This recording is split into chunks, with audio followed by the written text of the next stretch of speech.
Hi all, welcome to ONCE. KTU syllabusile 4th semester civil engineering design of concrete structures code PBCET 404 credit 4. അതിൽ one way slab ആണ് നമ്മൾ discuss ചെയ്യാൻ പോകുന്നത്.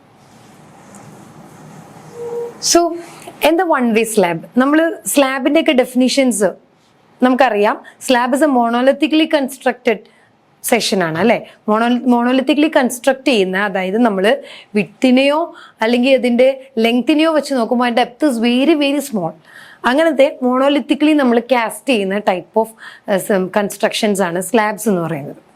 This is for the easy distribution of or load transfer. നമ്മൾ ബീമിൽ നിന്നോ കോളത്തിൽ നിന്നോ റൂഫിൽ നിന്നൊക്കെ ഉള്ള നമുക്ക് വരുന്ന ലോഡ്സിന് ഈസി ട്രാൻസ്ഫറിന് വേണ്ടിയിട്ടാണ് നമ്മൾ സ്ലാബ്സ് പ്രൊവൈഡ് ചെയ്യുന്നത്. മെയിൻ ഫങ്ഷൻ ഇസ് ഫ്ലക്ചർ ആണ് അല്ലേ. ഏറ്റവും കൂടുതൽ സ്ലാബിന് ഉണ്ടാവുന്നത് ഫ്ലക്ചർ ആണ്, ബെൻഡിങ് ആണ്. സോ മെയിൻ വിത്ത്സ്റ്റാൻഡ് ചെയ്യുന്നത് ഫ്ലക്ചർ ആണ്, റെസിസ്റ്റ് ചെയ്യുന്നത് ഫ്ലക്ചർ ആണ്. So what is one way slab? One way slab എന്ന് പറഞ്ഞു കഴിഞ്ഞാൽ ഇപ്പൊ നമ്മുടെ സ്ലാബ് ലൈക്ക് ദിസ്. സ്ലാബ് എന്ന് പറയുന്നത് ഇങ്ങനെ ഒരു സ്ട്രക്ചർ ആണ്. നമ്മൾ ലോഡ് വരുമ്പോൾ രണ്ട് ഡയറക്ഷനും ഉണ്ട് സ്ലാബിന്. ഈ ഒരു ഡയറക്ഷൻ ഉണ്ട്, ഇപ്പൊ LX എന്ന് പറയും, ഷോർട്ട് ഡിറക്ഷൻ, ഷോർട്ട് ലെങ്ത്തും വരും. ഇവിടെ LY ലോങ് ലെങ്ത്തും വരും അല്ലേ. അപ്പൊ ഇതിൻ്റെ അകത്ത് ഒരു ഡയറക്ഷനിൽ മാത്രമേ ബെൻഡിങ് പോസിബിൾ ആയിട്ടുണ്ടാവുള്ളൂ, അല്ലെങ്കിൽ ഒരു ഡയറക്ഷനിൽ മാത്രമേ ബെൻഡിങ് വരുള്ളൂ. അങ്ങനെയുള്ള സ്ലാബിനെ നമ്മൾ വൺ വേ സ്ലാബ് എന്ന് പറയും. As name indicates, one way slab. So in which the Lord is carried and transferred mainly in one direction. ഒരു ഡയറക്ഷനിലേക്ക് ലോഡ് ട്രാൻസ്ഫർ ചെയ്ത് മെയിൻലി ക്യാരി ചെയ്യുള്ളൂ. അപ്പോൾ അതെങ്ങനെ ഐഡന്റിഫൈ ചെയ്യുന്നതെന്ന് പറഞ്ഞു കഴിഞ്ഞാൽ, സ്ലാബ് വൺ വേ ആണെന്നുണ്ടെങ്കിൽ we have to satisfy the aspect ratio condition LY/LX, അതായത് greater dimension divided by shorter dimension. ഇപ്പം നമ്മുടെ സ്ലാബിന്റെ തന്നിരിക്കുന്നത്, ഇപ്പം നമ്മളോട് പറഞ്ഞിരിക്കുന്നത് 5 മീറ്റർ ബൈ 7 മീറ്റർ ആണ് സ്ലാബിന്റെ ഡയമീറ്റർ തന്നിരിക്കുന്നതെങ്കിൽ, ഈ 5 മീറ്റർ എന്ന് പറഞ്ഞാൽ shorter LX, 7 meter should be LY, longer. This longer by shorter, 7/5. Longer by shorter എന്ന് പറയുന്നത് should be greater than or equal to 2. 2 എന്ന് പറയുന്ന റേഷ്യോനേക്കാളും ഗ്രേറ്ററോ ഈക്വലോ ആണെന്നുണ്ടെങ്കിൽ അതിനെ നമ്മൾ എന്ത് പറയും? വൺ വേ സ്ലാബ് എന്ന് പറയും. ഓക്കെ, ഇവിടുത്തെ സപ്പോർട്ട് കണ്ടീഷൻ എന്ന് പറയുന്നത്, സപ്പോർട്ട് കണ്ടീഷൻ 2 sides, 2 സൈഡ് മാത്രം സപ്പോർട്ട് ചെയ്തിട്ടുണ്ടാവുള്ളൂ. ഈ 2 സൈഡ് മാത്രം. ഷോർട്ടർ ആണെങ്കിൽ ഈ ഷോർട്ടർ, മിക്കവാറും വൺ വേ സ്ലാബ് എന്ന് പറയുമ്പോൾ ഷോർട്ടർ ഡിറക്ഷനിലാണ് മെയിൻലി ഈ ലോഡ് ട്രാൻസ്ഫർ ചെയ്യുന്നത്. ഷോർട്ടർ ഡിറക്ഷനിൽ മാത്രമേ ഉണ്ടാവും, ലോങ്ങർ ഡിറക്ഷനിൽ ഉണ്ടാവില്ല. വൺ വേ സ്ലാബിൽ എപ്പോഴും ഷോർട്ടർ ഡിറക്ഷൻ ആണ് മെയിൻ ലോഡ് ഡിസ്ട്രിബ്യൂട്ട് ചെയ്യുന്നതും ബെൻഡ് ചെയ്യുന്നതുമായ ഡിറക്ഷൻ. ഇവിടെ ഇതായിരിക്കില്ല. സോ എന്തായിരിക്കും? അപ്പൊ ഇവിടെ എന്ന് പറഞ്ഞാൽ ഇത് രണ്ടും മാത്രമേ സപ്പോർട്ട് ചെയ്തിട്ടുണ്ടാവുള്ളൂ. ഈ ഷോർട്ടർ ഡിറക്ഷൻ അല്ലെങ്കിൽ ഏതെങ്കിലും ഒരു ഡിറക്ഷൻ സപ്പോർട്ട് ചെയ്തിട്ടുണ്ടാവും, ഒരു ഡിറക്ഷൻ ഫ്രീ ആയിരിക്കും. അപ്പൊ ബെൻഡിങ് അവിടെ മാത്രമേ ഉണ്ടാവുള്ളൂ. ഓക്കെ, അപ്പോൾ ഒരു ഡിറക്ഷനിൽ മാത്രമേ ബെൻഡിങ് ഉണ്ടാവുള്ളൂ. Since it is supports only in the opposite sides. ഈ ഒരു ഓപ്പോസിറ്റ് സൈഡ്സിൽ മാത്രമേ ഉണ്ടാവുള്ളൂ, ഇപ്പുറത്ത് ഉണ്ടാവില്ല സപ്പോർട്ട്. ഓക്കെ, അങ്ങനെയുള്ള സ്ട്രക്ചേഴ്സ് ആണ് one way slabs like this. കണ്ടോ, ഇപ്പൊ ഇവിടെ നോക്കി, ഇത് വൺ വേ സ്ലാബ് ആണ്. ഇവിടെ 2 സ്ഥലത്ത് ഷോർട്ടർ ഡയമെൻഷനിൽ മാത്രം സപ്പോർട്ട്സ് ഉണ്ട്. അപ്പൊ ബെൻഡിങ് കണ്ടോ, ആ ഷോർട്ടർ ഡയറക്ഷനിലേക്ക് ബെൻഡിങ് വരും. ഓക്കെ, അപ്പൊ നമ്മൾ മെയിൻ റീൻഫോഴ്സ്മെന്റ് ഷോർട്ടറിലായിരിക്കും മെയിൻ റീൻഫോഴ്സ്മെന്റ് ആണ്. ഡിസ്ട്രിബ്യൂഷൻ ബാസ് ആണ് നമ്മൾ ലോങ്ങറിലിടുക. ഓക്കെ, ഇങ്ങനെ വരും ഇതിന്റെ ഒരു പാറ്റേൺ. ഷോർട്ടറിൽ നമ്മൾ മെയിൻ റീൻഫോഴ്സ്മെന്റ്, ലോങ്ങറിൽ ഡിസ്ട്രിബ്യൂഷൻ ബാസ്. പക്ഷെ 2 വേ സ്ലാബ്സ് കണ്ടോ, 4 ഡിറക്ഷനിൽ നമ്മൾ സപ്പോർട്ട് കൊടുക്കും. അതായത് 4 സൈഡിലും നമ്മൾ അതിനെ വിത്ത്സ്റ്റാൻഡ് ഹെൽഡ് ചെയ്ത് വെച്ചിരിക്കുകയാണ്. അപ്പൊ അതിന്റെ ബെൻഡിങ് എന്ന് പറഞ്ഞാൽ 4 സൈഡിലും ബെൻഡ് ചെയ്യും. 4 സൈഡിലും ഇങ്ങനെ ഒരു ഡിഷ് പോലെ, ഒരു പ്ലേറ്റ് ഡിഷ് പോലെ അതിങ്ങനെ ബെൻഡ് ചെയ്യും. അതായിരിക്കും 2 വേ സ്ലാബിന്റെ ബെൻഡിങ് പാറ്റേൺ. വൺ വേ സ്ലാബിന്റെ ഈനൊരു പാറ്റേൺ ആയിരിക്കും. Okay, this is the main difference. അപ്പം സ്ട്രക്ചറൽ ബിഹേവിയർ എന്ന് പറഞ്ഞാൽ ബെൻഡിങ് ഷോർട്ടർ ഡിറക്ഷനിൽ മാത്രമാണ് വൺ വേ സ്ലാബിന് ഉണ്ടാവുള്ളൂ. അതുകൊണ്ട് തന്നെ നമ്മൾ മെയിൻലി ലോഡ് ട്രാൻസ്ഫർ ചെയ്യുന്നത് ഈ സപ്പോർട്ടിന് പാരലൽ ആയിട്ടുള്ള ഷോർട്ടർ സ്പാനിലേക്കായിരിക്കും, ആസ് ഇൻഡിക്കേറ്റ്സ്. അതുകൊണ്ട് തന്നെ അതൊരു വൈറ്റ് ഷാലോ ബീം പോലെ ആക്ട് ചെയ്യും. ഓക്കെ, സോ ഇങ്ങനെയായിരിക്കും മെയിൻ ഡിസ്ട്രിബ്യൂഷൻ ബാസ് ഇവിടെയും മെയിൻ ബാസ് ഇവിടെയും. അങ്ങനെ ഒരു രീതിയിലായിരിക്കും നമ്മളെപ്പോഴും വൺ വേ സ്ലാബ് ഡിസൈൻ ചെയ്യുന്നത്. Reinforcement, main reinforcement along the shorter span. direction of bending. Bending in the direction shorter ലായതുകൊണ്ട് അങ്ങോട്ടാണ് മെയിൻ റീഇൻഫോഴ്സ്മെന്റ് ഇടുള്ളൂ. Distribution along the longer span. Okay, examples എന്തൊക്കെയാണ് വൺ വേ സ്ലാബിന്റെ? നമ്മൾ കോറിഡോർസ് ഉണ്ടല്ലോ, കോറിഡോർസിൽ provide ചെയ്യുന്ന slabs, veranda slabs, then slabs രണ്ട് ഓപ്പോസിറ്റ് വോൾസിന്റെ ഇടയിൽ നമ്മൾ കൊടുക്കുന്ന സ്ലാബ്സ്, പിന്നെ ലോങ് റെക്ടാങ്കുലർ റൂംസിൽ നമ്മൾ കൊടുക്കുന്ന സ്ലാബ്സ്, ഇതെല്ലാം വൺ വേ സ്ലാബ്സ് ആയിരിക്കും. Then main difference between the one way slab and two way slab is load in one direction only, as name indicates for one way slab. But in two way slab, load is acting on two direction, both the two directions. Steel is mainly in one direction for one way slab, but we are providing in both direction in two way slab. And the ratio Ly by Lx is greater than or equal to 2 for one way, less than 2 for two way. Okay, then these are the clauses that is explaining the behavior of one way slabs. Effective span of slabs നമ്മൾ കണ്ടുപിടിക്കുന്നത് 23.2 of IS 456. Then distribution of bending moments by 24.1 clause. 26.5.2 IS 456 minimum റീഇൻഫോഴ്സ്മെന്റിന്റെ സ്ലാബ്സിന്റെ ഇതെല്ലാം describe ചെയ്തിട്ടുണ്ട്. Then നമ്മൾ പറഞ്ഞു രണ്ട് opposite supports രണ്ട് opposite സൈഡിൽ മാത്രമേ ഉണ്ടാവുള്ളൂ. അതുകൊണ്ട് ലോഡ് വന്നിട്ട് മാക്സിമം ട്രാൻസ്ഫർ ചെയ്യുന്ന അവിടെ മാത്രമേ ഉണ്ടാവുള്ളൂ. അതുകൊണ്ട് തന്നെ മാക്സിമം ബെൻഡിങ് ഒക്കെ ചെയ്യുന്നത് ഷോർട്ടർ സ്പാനിൽ. അത് ഭയങ്കര ഇമ്പോർട്ടൻ്റ് ആയിട്ടുള്ള ഒരു കാര്യം, നമ്മൾ വിട്ട് മാറിപ്പോകാൻ പാടില്ല. ഡിസൈൻ ചെയ്യുമ്പോഴും അത് ഭയങ്കരമായിട്ട് നമ്മൾ മൈൻഡിൽ കീപ്പ് ചെയ്യേണ്ട ഒരു കാര്യമാണ്. മെയിൻ റീഇൻഫോഴ്സ്മെന്റ് ഷോർട്ടർ സ്പാനിലും ഡിസ്ട്രിബ്യൂഷൻ ലോങ്ങർ സ്പാനിലുമാണ്.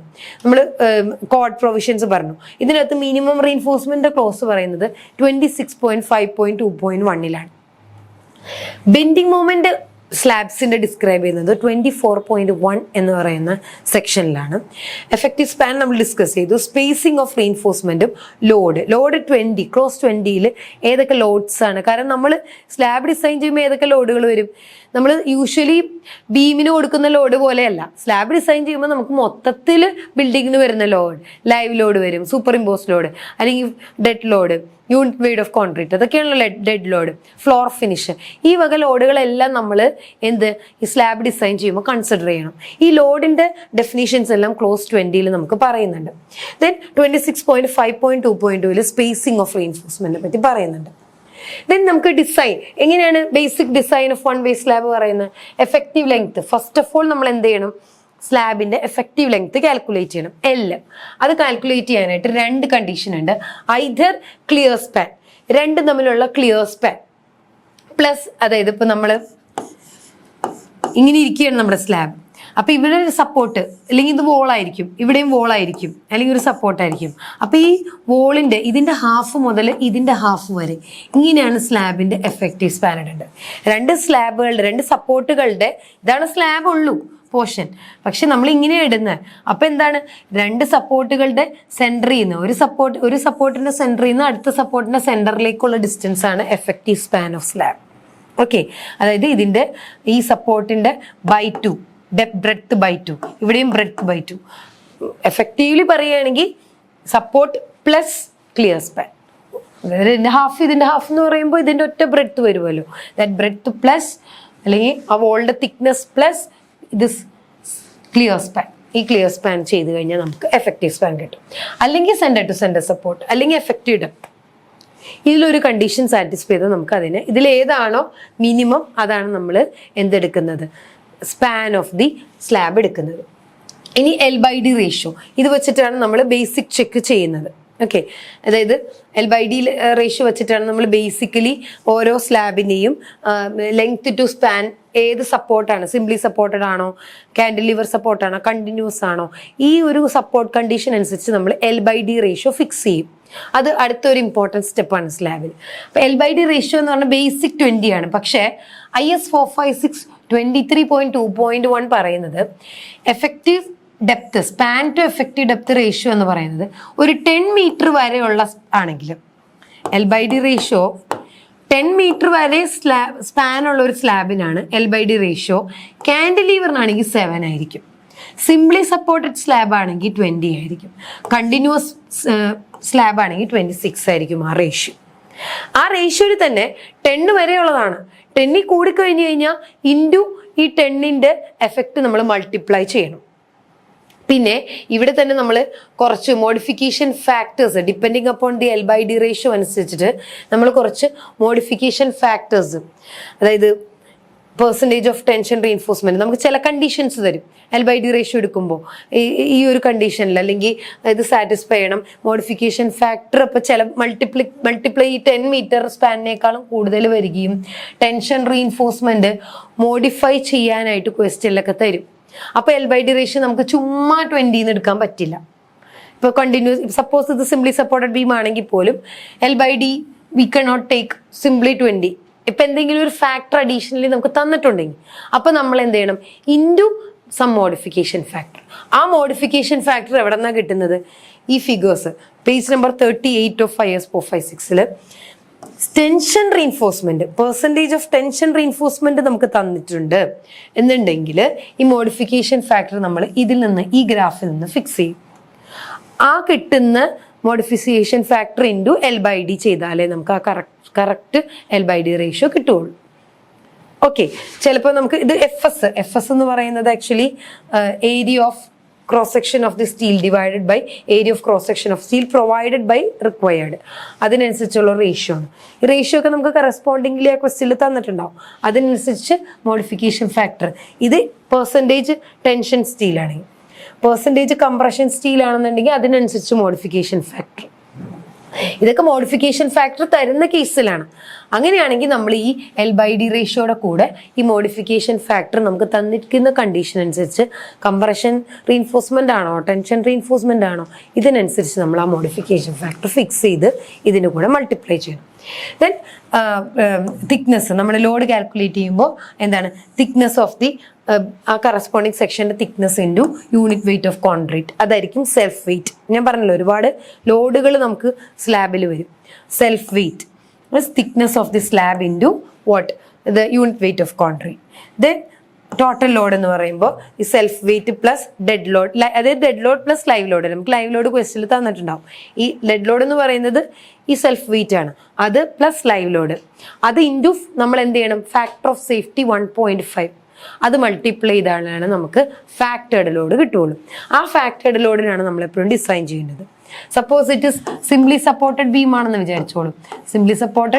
സ്ലാബ് ആണെങ്കിൽ സിംപ്ലി സപ്പോർട്ടഡ് വിത്ത് UDL വരുമ്പോൾ മൊമെന്റിന്റെ ഇക്വേഷൻ എന്താണ്? മാക്സിമം മൊമെന്റ് M = WL²/8 അല്ലേ? നമ്മൾ അനാലിസിസിൽ പഠിച്ചിട്ടുണ്ട്. അപ്പോൾ total moment MU = WU into WU is factored load 1.5 into service load into L² total span square divided by 8, അതായിരിക്കും മൊമെന്റ്. ദെൻ ചെക്ക് ചെയ്യുക MU, നമുക്ക് കിട്ടുന്ന MU മാക്സിമം ലിമിറ്റിംഗ് മൊമെന്റ് ഉണ്ടല്ലോ നമ്മുടെ കോഡ് പ്രൊവൈഡ് ചെയ്യുന്നത്, അതിനേക്കാളും ലെസ് ആയിരിക്കണം. മാക്സിമം ലിമിറ്റിംഗ് മൊമെന്റ് നമ്മുടെ കോഡ് എന്താ പറയുന്നത്? 0.138 FCK/BD², അതിനേക്കാളും കുറവായിരിക്കണം എന്ത് നമ്മളുടെ മൊമെന്റ്, നമുക്ക് കിട്ടുന്ന മൊമെന്റ്. ഓക്കെ, അതായത് മൊമെന്റ് കപ്പാസിറ്റി എന്ന് പറയുന്നത് should be greater than what the moment that is actually happening to that corresponding slab. ഇനി നമുക്ക് മെയിൻ സ്റ്റീൽ റീഇൻഫോഴ്സ്മെന്റ് ഡിസൈൻ ചെയ്യാനുള്ള ഇക്വേഷൻ ആണ്, അതും IS 456 ഇക്വേഷൻ ആണ്. MU = 0.87 FY/ASTD into 1 - AST FY/FCK/BD. എടുത്ത് കറസ്പോണ്ടിങ് വാല്യൂസ് ഇട്ട് കഴിഞ്ഞാൽ നമുക്ക് ഇപ്പം MU അറിയാന്നുണ്ടെങ്കിൽ നമുക്ക് കറസ്പോണ്ടിങ് ASTന്റെ വാല്യൂ കിട്ടും, ഏരിയ ഓഫ് സ്റ്റീൽ റീഇൻഫോഴ്സ്മെന്റ്. അവിടെ നിന്നാണ് നമുക്ക് ASTയുടെ പെർസെൻറ്റേജ് കിട്ടുന്നത്. ഇനി AST പെർസെൻറ്റേജ് നമുക്ക് ക്ലോസ് 26.5.2.1 കുറച്ച് ലിമിറ്റിംഗ് റേഷ്യോസ് പറയുന്നുണ്ട്. അതായത് 0.12% ഓഫ് ദി ഗ്രോസ് ഏരിയ ആണ്, minimum 0.12% of the gross area നമ്മൾ റീഇൻഫോഴ്സ്മെന്റ് സ്റ്റീൽ കൊടുക്കണം. അതായത് 0.0012 ഇൻറ്റു BD ടോട്ടൽ ഏരിയയുടെ 0.12% എന്തെങ്കിലും നമ്മൾ ഏരിയ ഓഫ് റീഇൻഫോഴ്സ്മെന്റ് കൊടുക്കണം. ദെൻ എന്തായിരിക്കണം നമ്മൾ അതിൻ്റെ സ്പേസിങ്? മിനിമം മെയിൻ സ്റ്റീലിന്റെ spacing 3 into diameter of bar or 300, ഇതിലേതെങ്കിലും മിനിമം. ആ മിനിമം ആയിരിക്കണം നമ്മൾ ഈ ഓരോ റീഇൻഫോഴ്സ്മെന്റ് തമ്മിലുള്ള സ്പേസിങ് ഇടേണ്ടത്. ഓക്കെ, അല്ലെങ്കിൽ ഡിസ്ട്രിബ്യൂഷൻ ബാറിന്റെ സ്പേസിങ് ആണെന്നുണ്ടെങ്കിൽ ഇതേ റീഇൻഫോഴ്സ്മെന്റ് തന്നെ 5 ഇൻറ്റു ഡയമീറ്റർ ഓർ 450, ഇതിലേതാണോ ലെസ് അത്രയായിരിക്കണം ഡിസ്ട്രിബ്യൂഷൻ ബാർസിന്റെ റീഇൻഫോഴ്സ്മെന്റ്. മെയിൻ റീഇൻഫോഴ്സ്മെന്റ് ബാർസിന്റെ സ്പേസിംഗ് എന്ന് പറയുന്നത് 3D ഓർ 300, ഇതിൽ സ്മോളർ ഏതാണോ അത്. ദെൻ ഡിസ്ട്രിബ്യൂഷൻ ബാസിന്റെ സ്പേസിംഗ് എന്ന് പറഞ്ഞാൽ 5D or 450. ഇതിലേതാണോ ചെറുത് അതായിരിക്കും. ഇതിന്റെ എല്ലാം clauses you can see in 26.5.2.1 of IS 456.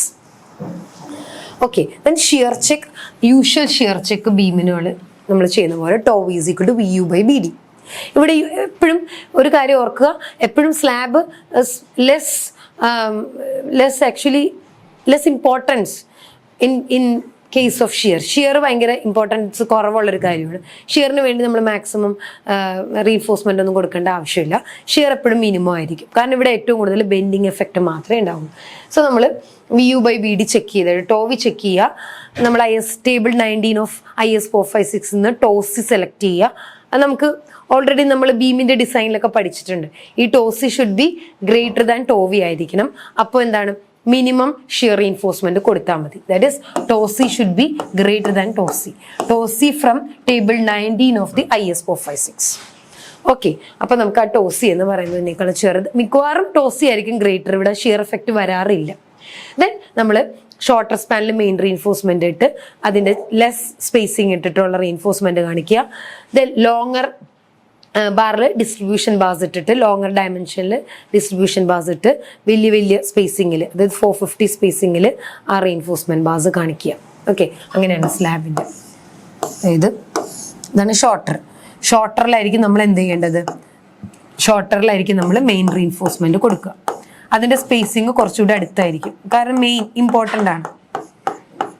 But ലോങ്ങറിലായിരിക്കും നമ്മൾ ഡിസ്ട്രിബ്യൂഷൻ ബാസ് പ്രൊവൈഡ് ചെയ്യുക. അതിന്റെ സ്പേസിങ് കുറച്ച് കൂടുതലായിട്ട് കൊടുക്കുക, കാരണം അത് ലെസ് ഇമ്പോർട്ടൻ്റ് ആണ്. ആൻഡ് ഷിയർ റീൻഫോഴ്സ്മെന്റ് ഇതിൽ തന്നെ വന്നോളും, മിനിമം ഷിയർ പ്രൊവൈഡ് ചെയ്താൽ മതി. So this is all about the one way ഷിയേഴ്സിന്റെ കോൺസെപ്റ്റ് മാത്രമാണ്. ജസ്റ്റ് ഒരു design conditions and concept and clauses ഏതൊക്കെയാണ് IS 456 വരുന്നത്, അതിൻ്റെ ക്ലോസസ്, അതിൻ്റെ എങ്ങനെയാണ് ഡിസൈൻ ചെയ്യുന്നത്, ഈ സ്റ്റെപ്സ് എല്ലാം വൺസിൻ്റെ സെഷൻസിൽ, ഡിസ്ക്രിപ്റ്റീവ് സെഷൻസിൽ നമുക്ക് ഗോയിങ് ത്രൂ അതിൽ പോയി കഴിഞ്ഞ് കഴിഞ്ഞാൽ detailed problem solution and detailed theoretical concept design എല്ലാം നമുക്ക് കാണാൻ പറ്റും. So thank you for watching.